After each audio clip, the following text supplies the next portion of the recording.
ఈ క్షణం అందరం ఇక్కడ ఉన్నాం నాయన ప్రభా. మీరు నాయన ప్రభా మీ వాక్యం ద్వారా మాట్లాడిన దేవా మీకు వందనాలు నాయన ప్రభా.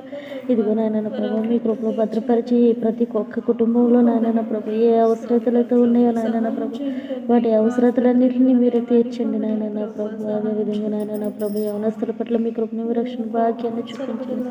ఎవరిని త్రొట్టకుండా నాయన ప్రభా మీ కాపుదల భద్రతను దయచేసి మీ కాడు మోసే బిడ్డలుగా ఉండే భాగ్యాన్ని దయచేయమని అడుగుచున్నాను నాయన ప్రభా. ఇదిగో నాయన ప్రభు ఈ చిన్న ప్రార్థన తప్పేమని ఉంటే మన్నించి ప్రార్థన ప్రతిఫలాన్ని దయచేయమని నజరుడైన యేసుక్రీస్తునామమున మిమ్మల్ని అడిగి వేడుకొని ప్రార్థిస్తున్నాం మా తండ్రి. ఆమేన్.